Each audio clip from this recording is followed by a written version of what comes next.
notre mana pour le tourisme, l'avenir de notre Finnois.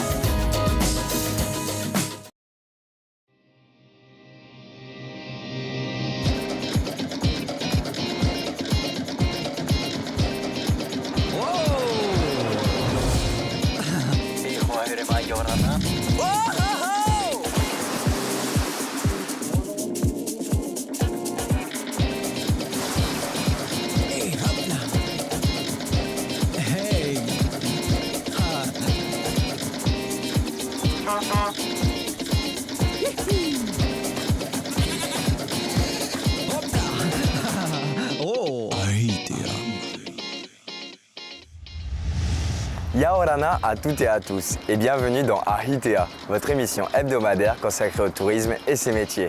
Cette semaine, je vous propose de découvrir les métiers de l'hôtellerie, de tout savoir sur les perspectives de la Xterra, sans oublier vos astuces. Aujourd'hui, je veux donc me former au métier de l'hôtellerie. Mais j'ai pas dit DJ, j'ai dit hôtelier. Ah, bah là c'est mieux. Aujourd'hui, je me trouve au lycée hôtelier de Tahiti, où j'ai rendez-vous avec Isabelle pour apprendre les métiers de l'hôtellerie. Hey Yorana Isabelle. Yorana Teiki. Comment vas-tu? Très bien, et toi? Ça va. Alors, tu veux apprendre les métiers de l'hôtellerie? Oui, c'est exact. Tu peux m'apprendre ces métiers? Bien sûr. Allez, viens, j'ai du travail pour toi. Allez, en plus je retourne à l'école, c'est génial. Retourner au lycée est un peu émouvant pour moi.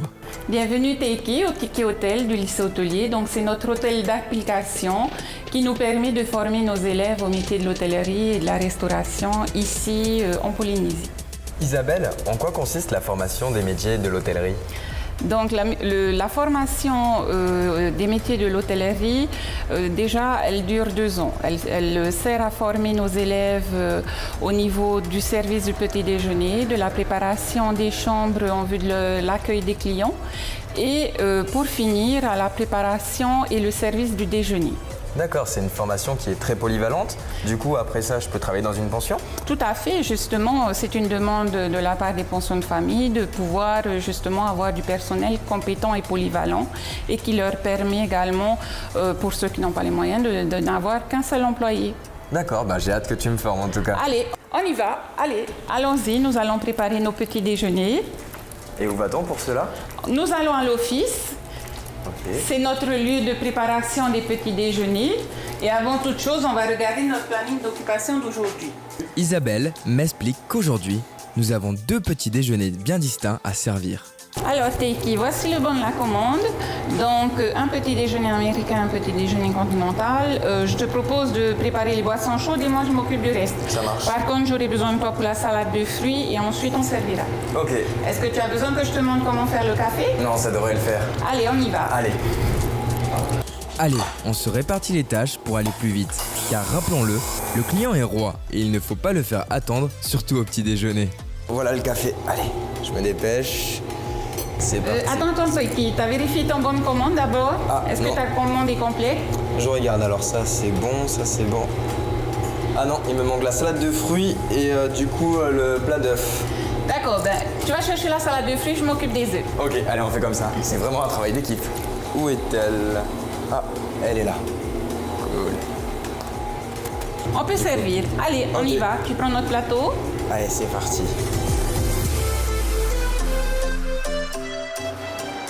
Yorana. Bonjour, c'est bien pour un petit déj du coup américain et continental? Exactement. Donc, hop, le café. Merci beaucoup. De rien. Un jus. Un deuxième jus pour madame. La première leçon que je retiens, c'est l'importance du bon de commande, qui est essentiel pour ne rien oublier. Ça va Isabelle, je me suis bien débrouillé? Super, tu as très bien servi, bien disposé à table. Maintenant qu'on a fini de servir nos petits déjeuners, on va monter en chambre. Il nous reste encore quelques chambres, donc on va prendre notre planning. Ok, hop là. Alors, je crois qu'il nous reste la 107 à faire. Voilà, la 107 le client est déjà parti, donc on peut monter en chambre tout de suite. D'accord. Et là, je vois que c'est marqué checking et check-out. Ça veut dire quoi en fait ça? Donc en fait, le checking, c'est l'action d'arrivée à l'hôtel et donc un client vient s'enregistrer pour pouvoir avoir sa chambre. Donc ici en Polynésie, le checking en général se fait entre 15h et 15h et 16h. Et le check-out, donc c'est l'action de quitter l'hôtel, se fait arriver avant 10h ou 11h du matin.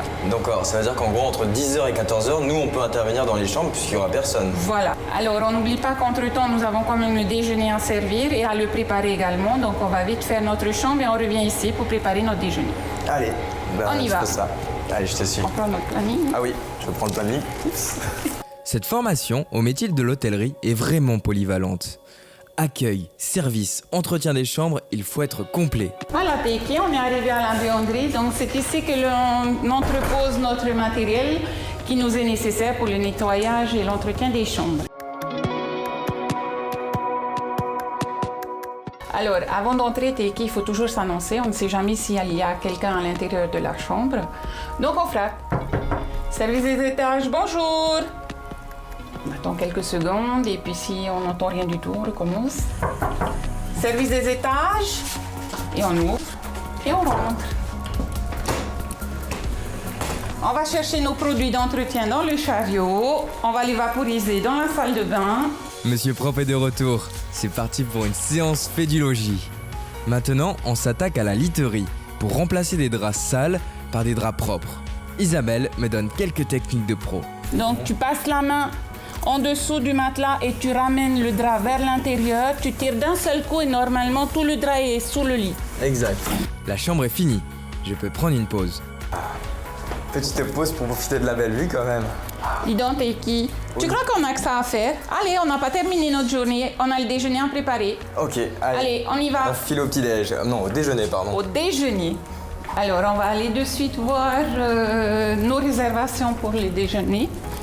Ce matin, j'avais vu une personne, donc on va juste vérifier que personne d'autre n'a réservé entre-temps. D'accord. Alors, on va regarder. Donc, ici, c'est notre logiciel de réservation pour aujourd'hui. Je vais regarder Donc, sur il faut notre... quand même avoir l'outil informatique, Oui, les c'est compétences nécessaire. informatiques. Nous constatons que nous avons qu'un client pour ce midi. Il a réservé un plat du jour.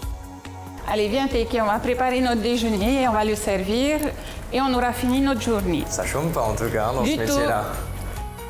Au menu, un club sandwich salade avec une salade de fruits, sans oublier le jus de fruits local.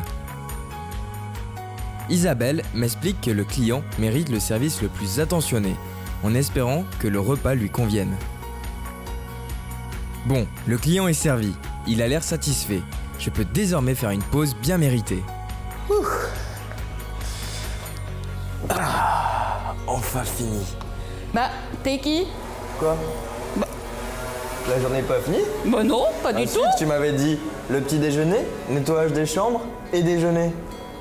Ah, le balai. Seulement après tu auras terminé. Allez, c'est Un parti. coup dans la réception, s'il te plaît. Y a pas de problème. Allez, un dernier effort avant de passer au bilan de cette journée de formation avec Isabelle. Enfin fini. J'espère que Isabelle sera contente de mon travail. Alors, Teki, comment tu as trouvé ta journée? Déjà, merci pour cette expérience. J'ai 3 points qui m'ont retenu mon attention. Donc le premier point, ça va être le fait qu'il faut être polyvalent. Parce qu'entre le nettoyage des chambres et la restauration, il y a vraiment un gros gap et du coup, il faut être polyvalent pour ce métier. Le deuxième point va être la réactivité, puisqu'entre le check-out et le check-in, il faut être très rapide. Donc là, on n'a fait qu'une chambre, mais si on en a plein, il faut vraiment être efficace. Voilà. Et le dernier point, du coup, ça va être plus la qualité, puisqu'on est dans un hôtel, il y a un certain standing à avoir. Donc là, il faut vraiment avoir du coup de la qualité, donc il faut être efficace, mais faire bien les choses aussi également. Voilà, efficace et consciencieux. Voilà. C'est exact. Est-ce qu'il y a d'autres qualités qu'il faut avoir? Parler plusieurs langues, par exemple? Oui, bien sûr, pour faciliter la communication, mais je pense que la qualité principale d'une personne qui veut travailler dans les métiers de l'hôtellerie et de la restauration, c'est bien l'envie de vouloir faire plaisir. Donc si vous voulez travailler dans l'hôtellerie, retrouvez toutes les informations en fin d'émission dans la rubrique astuces. Maruru en tout cas pour cette journée, Isabelle. Maruru Yaoeteki d'être venu nous voir aujourd'hui. Comme tu as pu le constater, il est très important de se former pour pouvoir offrir une qualité de service à nos touristes. Je suis tout à fait d'accord avec toi là.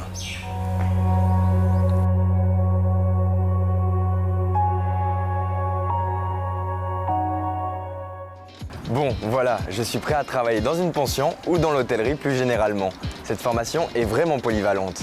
Maintenant, place à votre rubrique perspective avec un focus sur le triathlon international nature qui se déroulera au Fénois, c'est la Xterra. Avant de battre le pavillon Xterra, l'épreuve de sport aventure créée en 2007 par Jean-Michel Monod et 3 de ses amis fut baptisée la Transtahitienne. Un pari fou lancé par ces 4 sportifs chevronnés qui souhaiteraient allier passion et camaraderie. Et donc on a eu l'idée de créer la fameuse Transtahitienne au départ. Cette course qui permettait d'être dans la nature, de découvrir le cœur de l'île de Tahiti en allant de la côte est ou de la côte ouest vers la côte opposée.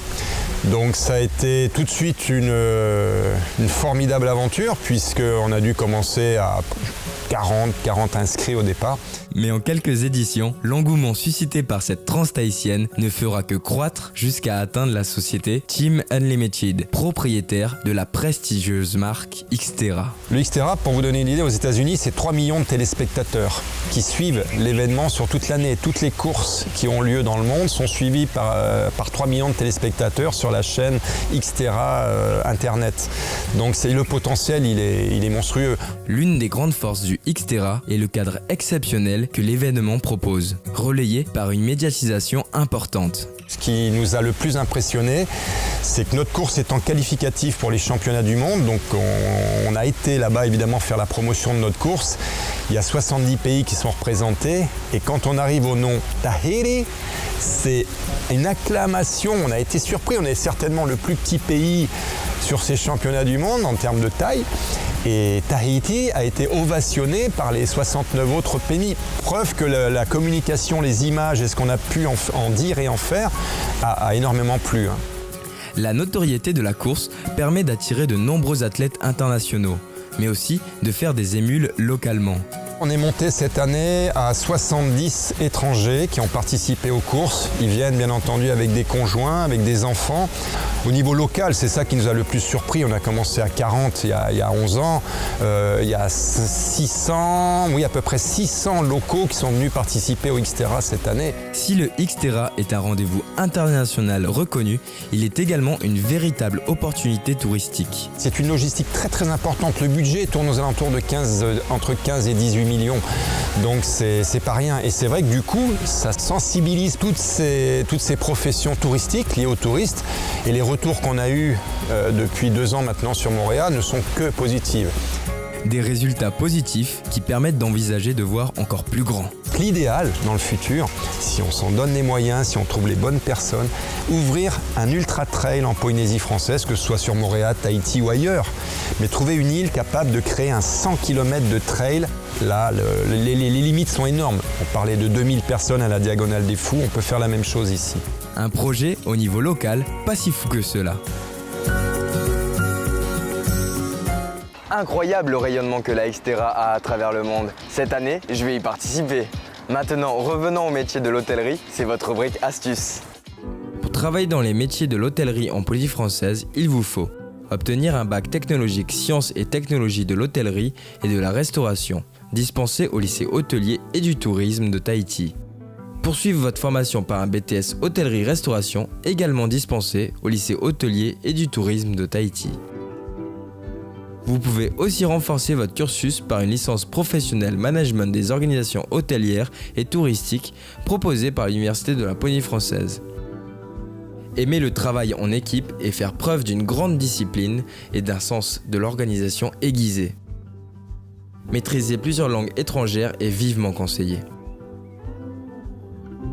Pour toute information complémentaire pour travailler dans les métiers de l'hôtellerie en Polynésie française, vous pouvez vous rapprocher du lycée hôtelier et du tourisme de Tahiti sur www.lh2t.com ou par téléphone au 40 50 45 50 ou de l'Université de la Polynésie française sur www.upf.pf ou par téléphone au 40 803 803. Voilà les amis, votre rendez-vous sur le tourisme et ses métiers est maintenant terminé. L'aventure AITA continue sur les réseaux sociaux. Je vous dis à la semaine prochaine. Bye.